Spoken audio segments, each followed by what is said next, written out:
Audio Jungle. Audio Jungle. ఎస్సీలు అంటూ గత ప్రభుత్వంలో జగన్ రెడ్డి దళితులకి మోసం చేస్తూ 28 దళిత పథకాలు రద్దు చేశారు.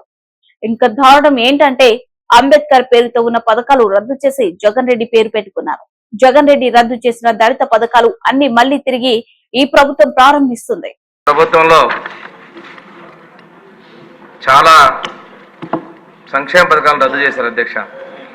ఒకసారి చూసుకుంటే బ్యాంకుతో అనుసంధానం చేసినటువంటి ఆర్థికాభివృద్ధి పథకాలని, పేదలకి భూమి యజమానులు చేసేదానికి వచ్చినటువంటి భూమి కొనుగోలు పథకం ల్యాండ్ పర్చేస్ స్కీమ్ని, అదేవిధంగా ఆ భూములను అభివృద్ధి చేసేటువంటి భూమి అభివృద్ధి పథకం, ఆ భూములకి సాగునీరు అందించేందుకు వచ్చినటువంటి చిన్న తరహా నీటిపారుదల పథకాలని, ఎన్ఎస్ఎఫ్డిసి ఎన్ఎస్టిఎఫ్డిసి పథకాలని, అదేవిధంగా ఎన్ఎస్కేఎఫ్డిసి పథకాలు, ఎస్సీ యువతకు నైపుణ్యాభివృద్ధి శిక్షణ కార్యక్రమాలని, ఎన్టీఆర్ విద్యోన్నతి పథకాన్ని, అందుబాటులో ఉన్నటువంటి బెస్ట్ అవైలబుల్ స్కూల్స్ పథకాన్ని, నైపుణ్య స్థాయిని పెంచేటువంటి కార్యక్రమాన్ని, అదేవిధంగా ఎస్సీలకి అవసరమైనటువంటి బుక్ బ్యాంక్ పథకాన్ని, డాక్టర్ బిఆర్ అంబేద్కర్ విదేశీ విద్యానిధి పథకాన్ని, కార్పొరేట్ కళాశాలలకి వసతులు కల్పించేటువంటి విద్యను కలిగించేటువంటి పథకాన్ని, ప్రైవేట్ పీజీ కళాశాలలో చదువుతున్నటువంటి విద్యార్థులకు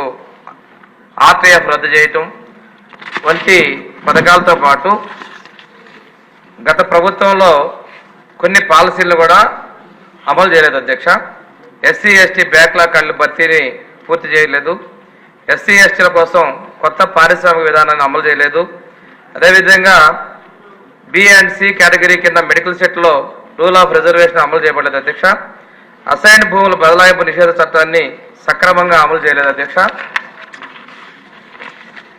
అట్రాసిటీ కేసుల్లో నిందితులకు 41 సిఆర్పి కింద బెయిల్ మంజూరు చేయటం, ఎస్సీలకు ఇళ్ల నిర్మాణం కోసం 14-19 మధ్యలో తెలుగుదేశం ప్రభుత్వం అదనంగా ఇచ్చినట్టు 50,000 రూపాయల ఆర్థిక సాయం నిలిపివేయటం, ప్రమోషన్లో రూల్ ఆఫ్ రిజర్వేషన్ చట్టాన్ని సక్రమంగా అమలు చేయకపోవటం, ఎస్సీ ఎస్టీలకి government of India stand up India పథకం కింద రుణాలు మంజూరు కావడం నిలిపివేయబడటం, ఎస్సీ ఎస్టీ పథకాలకు అమల్లో ప్రాధాన్యత ఇవ్వకపోవటం, ఎస్సీ నియోజకవర్గాలకు కేంద్ర బిందువు కంటే అమరావతి రాజధాని నిర్మాణం ఆపివేయటం, ఎస్సీ కమిషన్లో రిటైర్డ్ న్యాయమూర్తి నియమించడం, ఇటువంటివి దగ్గరగా 25 నుంచి 27 పథకాలని గత ప్రభుత్వం గత ముఖ్యమంత్రి నిలిపేశారు అధ్యక్ష.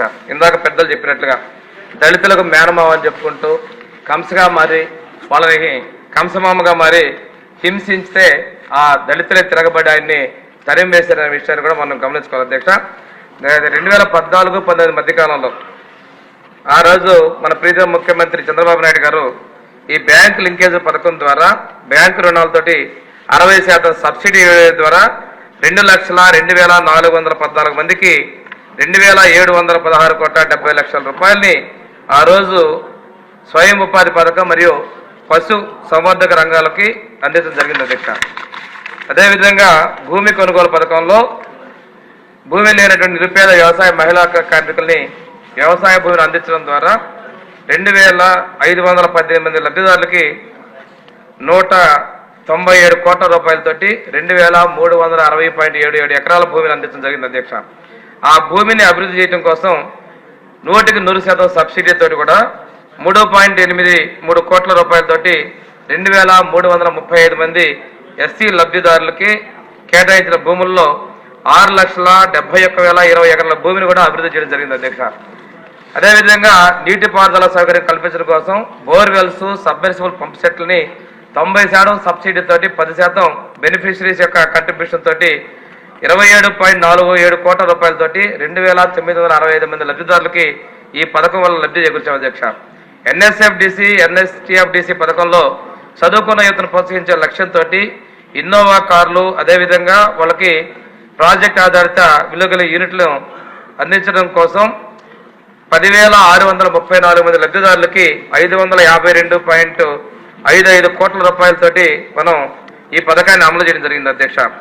నిరుద్యోగ ఎస్సీ యువతులకి మెకనైజ్డ్ డ్రైనేజ్ క్లీనింగ్ మిషన్స్ ఇటువంటి వాటి ద్వారా ఈ పథకంలో 236.38 కోట్ల రూపాయలతోటి 7,855 మంది ఎస్సీ లబ్ధాలు ప్రయోజనం చేకూర్చారు అధ్యక్ష. ఎస్సీ యువతకి ప్లేస్మెంట్ లింక్డ్ స్కీమ్ కింద, డెవలప్మెంట్ ప్రోగ్రాముల కింద, నైపుణ్యాభివృద్ధి శిక్షణ కార్యక్రమం కింద 18,602 మంది లబ్ధిదారులకి 33,44,00,000 రూపాయలతోటి మనం శిక్షణ ఇవ్వడం కూడా జరిగింది అధ్యక్ష. ఎన్టీఆర్ విద్యానిధి పథకం కింద పేరెన్నిక గల ఈ విశ్వవిద్యాలయాల్లో మనం ఢిల్లీ, హైదరాబాద్, బెంగళూరు వంటి ప్రముఖ కోచింగ్ ఇన్స్టిట్యూట్లో 669 మంది లబ్ధిదారులకి 29,39,00,000 రూపాయలని మనం ఖర్చు వెచ్చించడం జరిగింది అధ్యక్ష. ఉన్నత స్థాయి మరియు క్రమశిక్షణ గల నాణ్యమైన విద్యుత్ అందించాలనే ఉద్దేశంతో బెస్ట్ అవైలబుల్ స్కూల్ పథకాన్ని మనం కొనసాగిస్తూ ఆ పథకం కింద డే స్కాలర్స్కి 20,000, అదేవిధంగా హాస్టల్ విద్యార్థులు 30,000 చొప్పున మొత్తం 23,389 మంది లబ్ధిదారులకి 165,29,00,000 రూపాయలు మనం వెచ్చించడం జరిగింది అధ్యక్ష. ప్రసిద్ధ కోచింగ్ సెంటర్లో స్కిల్ అప్గ్రేడేషన్ కింద జిఆర్ఈ, జిమాట్, టోఫిల్ కోచింగ్స్ కోసం 610 మంది విద్యార్థులకి 1,11,00,000 రూపాయలు వెచ్చడం జరిగింది అధ్యక్ష. చదువుకునేటువంటి పిల్లలకి ఖరీదైనటువంటి బుక్స్, ఇంజనీరింగ్, మెడికల్ విద్యార్థుల కోసం టెక్స్ట్ బుక్స్ మరియు రిఫరెన్స్ బుక్స్ అందించడం జరిగింది అధ్యక్ష. ఆ పథకాన్ని కూడా ఈ ప్రభుత్వం తొంగలో దక్కేసింది అధ్యక్ష. ఈ పథకం కింద 31,018 మంది విద్యార్థులకి 23,42,00,000 రూపాయలు వెచ్చడం జరిగింది. ఇంకోటి పేద విద్యార్థులు విదేశాల్లో చదువుకోవడం కోసం డాక్టర్ బిఆర్ అంబేద్కర్ విదేశీ విద్యానిధి పథకం ద్వారా 433 మంది లబ్ధిదారులు